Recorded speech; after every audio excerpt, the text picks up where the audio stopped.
And ఈ 'హరి' ట్రైలర్‌లో కూడా చాలా మంది క్యారెక్టర్స్ ఉన్నాయి. అండ్ మా అందరికి తెలిసిన క్యారెక్టర్స్ అవన్నీ. సో, వాళ్ళని డిఫరెంట్ వెర్షన్‌లో మాకు కనిపించారు. ఇప్పుడు 'శుభలేఖ సుధాకర్' గారు కానీ, 'అనసూయ భరద్వాజ్' కానీ, 'సాయి కుమార్' గారు కానీ, వీళ్ళందరూ వేరే రకంగా కనిపించేసరికి ఓకే. ఇది కాన్సెప్ట్ కొత్తగానే అనిపించింది. సో, అసలు మీకు ఎలాగా వీళ్ళనే తీసుకోవాలనిపించింది? అండ్ ఏం జరిగింది? ఆ ప్రాసెస్ చెప్పండి. ఆ ప్రాసెస్ అంటే యాక్చువల్లీ నేను just I'm like A director. ఏంటంటే ఇప్పుడు ఒక ఆర్టిస్ట్ చాలామంది చాలా సినిమాలో ఎలా జరుగుతుందంటే ఒక ఆర్టిస్ట్ అనుకుంటారు. ఆల్టర్‌నేటివ్ ఆర్టిస్ట్ కోసం వెళ్తారు. బట్ యాక్చువల్లీ నాకేంటంటే నేను రాస్తున్న టైంలోనే మనకు ఈ క్యారెక్టర్ ఉంటే బావుంటుంది.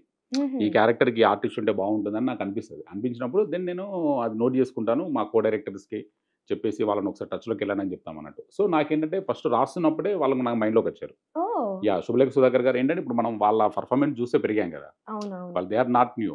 బట్ ఏంటంటే ఎక్కడో దగ్గర వాళ్ళ లోపల ఇప్పుడు 'శుభలేఖ సుధాకర్' గారు గ్రీడీ క్యారెక్టర్ చేశారు. 'సాయి అవును. కుమార్' గారు మదం క్యారెక్టర్ చేశారు. అవును. సో మనం ఏంటంటే దానికి ఇప్పుడు 'సాయి కుమార్' గారిది పోలీస్ స్టోరీలో ఆయన high level high voltage performance అవ్వచ్చు, ప్రస్థానంలో హై వోల్టేజ్ పెర్ఫార్మెన్స్ అవ్వచ్చు. అవి చూసాక ఆ క్యారెక్టర్‌కి ఆయన్నే యాప్ట్ అనిపిస్తది. హ్మ్. లైక్ 'శుభలేఖ సుధాకర్' గారిది 'ద్రోహం' సినిమా ఉంటది. అవునవునవును. మన 'ద్రోహి' కమల్ హాసన్ గారిది. సో అందులో ఒక రేప్ సీన్ ఉంటది. సో అది చాలా వెరీ ఫేమస్. సో అది చూసేసాక మనకు అంటే అది మనకు మైండ్‌లో ఉంటది. ఇమ్మీడియేట్‌గా మనకు ఆల్‌మోస్ట్ చైల్డ్‌హుడ్ నుంచి ఆ సినిమాలు చూస్తున్నాం కాబట్టి, ఆ మైండ్‌లో ఉంటది. ఆ ఎక్స్‌ప్రెషన్ ఒకటి మనకు గుర్తుంటదన్నట్టు. అవును. అది మనకి ఇమ్మీడియేట్‌గా ఇక్కడ స్ట్రైక్ అవుతది రాస్తున్నప్పుడు. ఇమ్మీడియేట్‌గా వాళ్ళ దగ్గరకు వెళ్ళడం. ఓకే. యాహ్! అట్లా. సో, రాస్తున్నప్పుడే పక్కన ఈ క్యారెక్టర్‌కి ఈయన అని ఈయననేది రాసుకున్నారు. మనం రాసుకొని దెన్ అప్పుడు అది ఆలోచన వచ్చినప్పుడు మా కో డైరెక్టర్‌కి పేర్లు ఇవ్వడం. వాళ్ళతో టచ్‌లోకి వెళ్ళడం జరుగుతది. ఓకే. యాహ్! అలా ఏమన్నా రీప్లేస్ చేసే సిట్యుయేషన్ వచ్చిందా? అంటే మీరు అనుకున్న వాళ్ళు కాకుండా వేరే వాళ్ళని తీసుకొచ్చారు అలాగా? లేదు. ఈ సినిమాకి జరగలేదు. హుహు. యాక్చువల్లీ ఈ సినిమాకైతే జరగలేదు. బట్ అంటే ఈ సినిమాకి చాలా పర్టిక్యులర్‌గా ఉండే నేను. హుహు. అంటే వీళ్ళే కావాలి. ఎందుకంటే I need the performers actually. ఇప్పుడేంటంటే దీనికి ఇప్పుడు 'అర్షడ్ వర్గాలు' వాళ్ళు ఒక్కొక్కరు ఒక్కొక్క ఎలిమెంట్ ప్లే చేస్తున్నప్పుడు వాళ్ళకు ఎలాంటి స్టార్ ఇమేజ్ ఉండకూడదనేది నా మొదటి అండర్‌లైన్ అన్నట్టు. ఓకే. ఎందుకంటే అది ఇమేజ్ క్యారీ చేసే క్యారెక్టర్‌లు కాదు. హ్మ్. యాక్చువల్లీ ఒక ఎమోషన్ క్యారీ చేసే క్యారెక్టర్ కాబట్టి, సో దానికేంటంటే ఒక పెర్ఫార్మర్సే కావాలి మనకి. హ్మ్. సో ఇప్పుడు 'సాయి కుమార్' గారు పెర్ఫార్మర్. హ్మ్.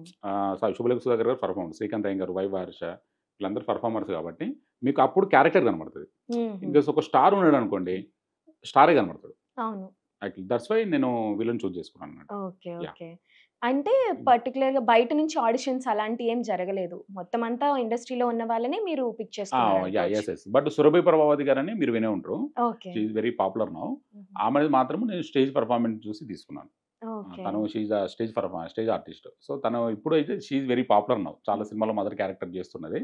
బట్ నేను కాస్ట్ చేస్తున్న టైంలో she is very new.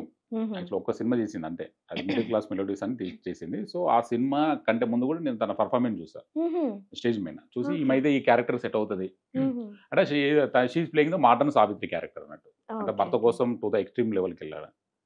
So ఏం చేస్తదనే క్యారెక్టర్. సో ఆమె పెర్ఫార్మన్స్ చూసాక నాకు అనిపించి తీసుకున్నాను. ఓకే. సో బట్ ఏం రీప్లేసెస్, ఆల్టర్‌నేటివ్స్ ఏం జరగలేదు.